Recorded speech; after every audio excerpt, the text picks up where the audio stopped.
You found it. Your home for the best content on your favorite team, the Fighting Tigers of LSU.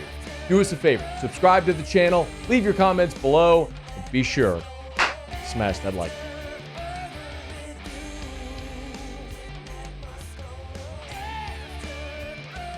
Joel Klatt was on the Joel Klatt show. Call a thing what it is. And was talking about quarterbacks in this draft. Here was Joel Klatt talking about Jayden Daniels.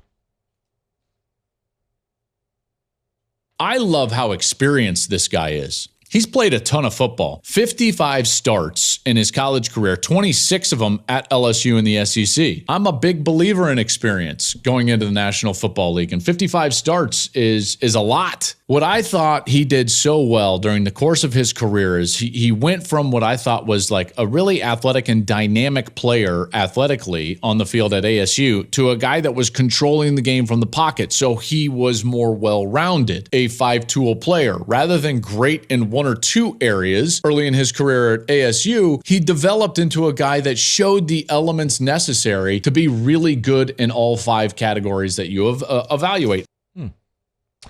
So he's a five-tool quarterback. That's interesting from Joel Klatt. As we keep looking at the top three quarterbacks in this year's draft class, there is a consensus on the top three. Like, we know it's Caleb Williams, Jayden Daniels, Drake Maye. What there isn't really a consensus on is the order of the top three. Mel Kiper, for example, has bumped Jayden Daniels to his number 2 quarterback behind Caleb Williams. There is a consensus of Williams at 1. I should say that. So really the consensus doesn't exist with Daniels and Maye. And part of that, I would assume, is because stylistically they're very different players. Drake Maye does not have the dynamic to his game that Jayden Daniels does with his ability to run. It's not to say Maye is an unathletic guy. He's an athletic big man, but he's not. Jayden Daniels is a 1,000-yard rusher. Drake Maye will never be that. Drake Maye has a stronger arm than Jayden Daniels, but Daniels' accuracy, his deep ball accuracy, was the thing that really caused him to accelerate this season.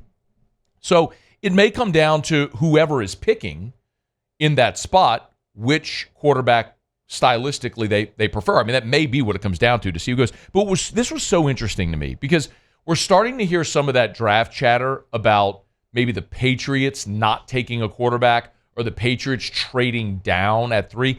If one of the mock drafts we looked at earlier this week from NFL.com had the Patriots not taking a quarterback, and then the Falcons, if you remember, trading up to 4, where Arizona is, to take Jayden Daniels at 4. Just file this away.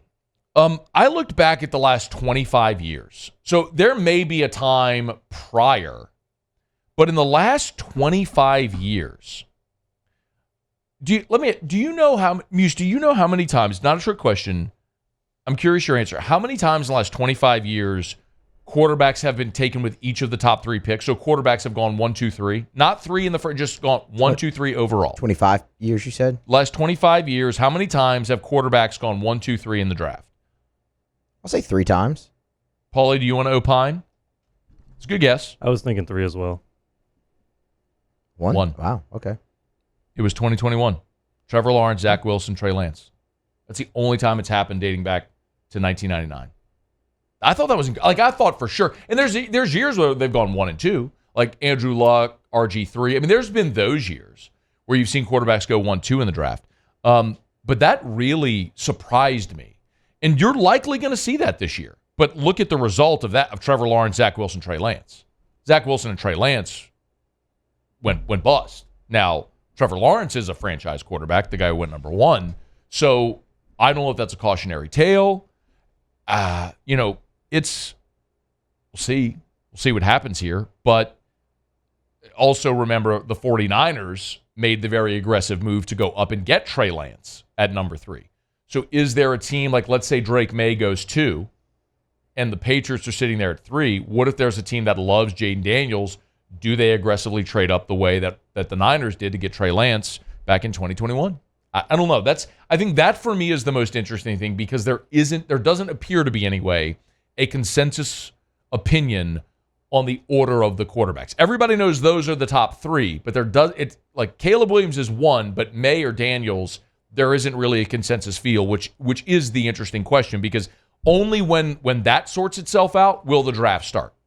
Because Caleb Williams is going to go number one, we all know that, but who goes 2-3, right? In what order they go, and if it's both the quarterbacks 2-3, only then does the draft really begin after that. So interesting praise there from Joel Klatt on Jayden Daniels as we inch closer to the draft. By the way, I did see this earlier today that I got tagged in a tweet from ML Football. I don't know what ML Football is, but it says they're credentialed media and got like 150,000 followers, and they got a check, a gold check. LSU Heisman Trophy winner quarterback Jayden Daniels has signed for representation with agents Ira Turner, Ron Butler, Aston Wilson, and Stanley Bieniemy. So Jayden Daniels has a sign with his agency's representatives as he heads toward the NFL draft. So good luck to Jayden, man, and of course all the LSU Tigers that are heading toward the draft. Hey, thanks so much for watching. Please leave your comments. I love to interact, and be sure to hit the red subscribe button below.